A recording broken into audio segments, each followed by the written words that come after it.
you all? This is E-Man Booze. Tonight we're going to do something a little out of the ordinary for old E-Man. We're going to actually review a vodka and make a cocktail at the same time.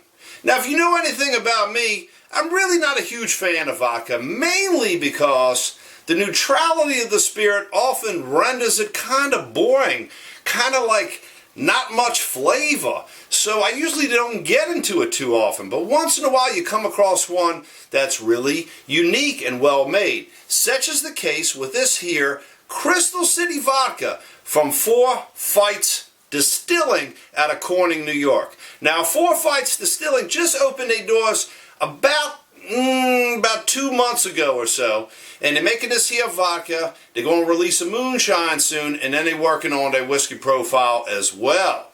So I had a chance the other day to talk to the owner, who's also the masher, distiller, bottler, labeler. He knew everything. His name is Matt Bowers, and he's an ex-Marine. Really nice guy. And by the way, Matt, thanks for serving your country. I certainly appreciate that. But Matt decided a couple of years back ago that he wanted to start a distillery after he was helping his wife making wine. And, you know, he saw the intricacies of that, and he's a big bourbon guy. And he said, you know, we've been making wine. Why not make booze?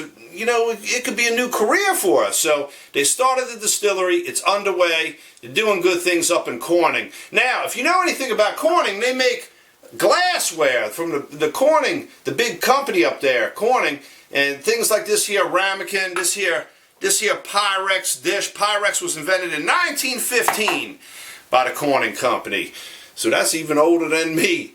But so Matt's doing some cool things in an area of New York that really doesn't have a lot of distillers, so it's kind of neat. Let's get some in the glass, see what it's all about, and let's get on to our cocktail here. Alright, now how's the spirit made? Well, Matt was telling me all about it the other day. What he does is, he gets some local corn. It's sourced from about 1.5 miles away from the distillery. And then he gets himself some sugar cane. He uses 80% corn, 20% sugar cane, makes a mash, heats it up. When it cools down, he pitches yeast and allows it to ferment. Then he ends up with a distiller's beer of something like 10-11% alcohol by volume, which he throws in his Bubba Barrel's 100-gallon steel, runs it through the steel. He's got a rectification column on top of the steel that simulates distillation of about 6 times. Instead of redistilling 6 times, that continuous column will allow him to get up to the 190 proof that's required by law for labeling. So you run it through the steel, and then after it come out, then he cuts it down with purified water, gets it in the bottle here, slaps the labels on, and you end up with Crystal City Vodka. Let's get our nose into the glass here and see what she's all about. See, now I had this the other day, and I've been thinking about it for a couple of days now. This vodka is so unique. You ain't never had no vodka like this. First of all, you don't just smell rubbing alcohol like you normally do in most vodkas. What you smell is really special. You pick up a little vanilla note right off the top, but you also get this really good corn note that's kind of reminiscent of fresh made White Dog spirit or moonshine off the still. It retains a lot of that corn flavor. There's a slight grassy or herbaceous note probably coming from the sugar cane. That's also wonderful. This don't smell like any ordinary vodka.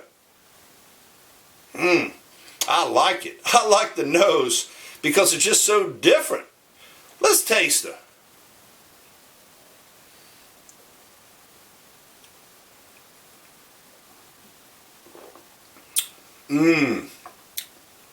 You pick up them vanilla tones. You get the corn notes. You get almost like a fresh sugar cane note, pre-molasses. You pick up a little bit of grassiness, but in a very subdued kind of way. It's just so clean, but it's got traction to it. It's got bite a little bit. Not hot now, it's smooth, but it's just got good mouthfeel. Everything about it is charming and totally totally different from any of the mainstream neutral nothing vodkas that are out there on the market that they sell for more than this spirit here. This is another reason why you support your artisan distiller, because they can make things that have flavors that the big boys just can't replicate. I love how the corn is preserved in the note, and it's pretty remarkable that he can do that, because usually when you distill to such a high alcoholic percentage, you usually lose a lot of the charm of the aroma in the spirit. It's here, it's still locked in. Matt tells me that when it starts coming off the still, as soon as he starts tasting the vanilla notes, he's ready to rock and roll and collect the spirit. And he makes a deep cut now. He throws a lot of the foreshots and the heads and the first part of the heart's distillation. He throw that away and throw away a lot of the tails too. So he's cutting out the middle, the flavorful middle. And I think that's why this spirit has so much flavor. Plus, he only distilled it one time. Even though it is continuously distilled, which simulates 6 times, he only distills it one time. He ain't throwing it back in the still when it's all done. And I think that preserves the specialness of the spirit. Now, earlier this evening, I was thinking, what kind of cocktail would this pair well with? And I was racking my brain, and I came up with a dirty martini. And we're going to make one right now using this here vodka because it works. And I want to show you what we're going to do here. Alright, so first of all, we got to get our mixer here, our shaker.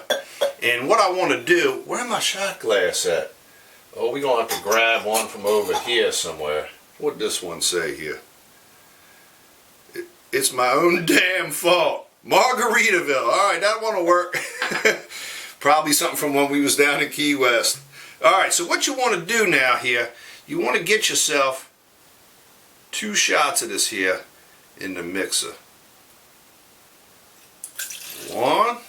I'm spilling it already. Good gracious.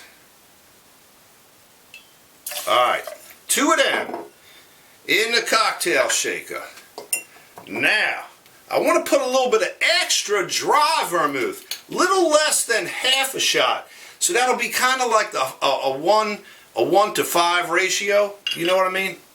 Alright, so we're going to get about that much in here. Let's put that in here. And you get yourself some really good mild green olives. These are from that lady from Food Network, Kat Cora. She's a good cook. I like her stuff. She got some banging olives. Alright, so now what you do here, you get yourself about a teaspoon here of this liquid from these here olives. Then you got to get yourself some ice. Let's get some ice in here. We got a lot of ice. Alright, fill her up. You don't want to leave the ice in too long, and you don't want to water down the spirit too much here. Now we're going to do a little shake. Till it freezes your hand and you can't stand it no more. Whew! Reminded me of winter already. It's right around the corner too. You don't want to bruise the vodka, so don't shake it too much. I don't believe in all that bruising stuff. I ain't never seen my vodka come out with a bruise before. Alright, now get yourself Martini Glass. Another notoriously funky glass. Man, this made a lot. Look at this here. Let's see if we got any ice crystals floating around on top. Yeah, there's a couple there. That's usually the sign that you got the temperature right. Now look, you got to throw 3 olives in here. No less than 3, because it's bad luck. That's what they say. That's what the old wives' tales say. So you put yourself some 3 olives in there. And you take a sip.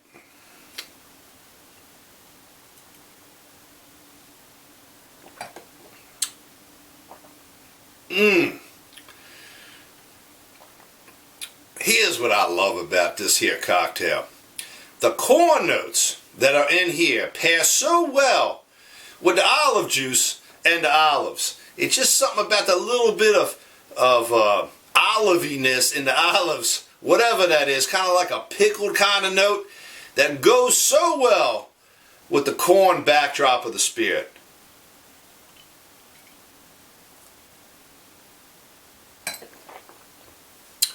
That's dynamite. That's dynamite. Now, where do you get this spirit at? Well, since they just started, they're only up in New York right now. You can go to the website, fourfightsdistilling.com. You can learn all about how to make it and everything, and see some cool pictures and stuff like that. But they're getting it out there, and they're getting ready to release a moonshine soon. So hopefully we'll be back in a few weeks and get a chance to review that one here for you. Just know, though, if you get your butt on up to New York and you get into the southern western part south of the Finger Lakes where Corning is located, stop in, pay old Matt Bowers a visit, let him know old E-Man sent you, pick yourself up here a bottle. It'll only go for about $25 on the market, which I think is a great price for the quality of the spirit. It's unlike anything you've ever had. It's something well worth exploring. I'm E-Man Booze. Check me out on YouTube, Facebook, Twitter, Instagram, or at the Distillery of the Month column for MainStreetDistilleries.com. Get yourself some 4 Fights Distilling Crystal City Vodka. Bye, you all.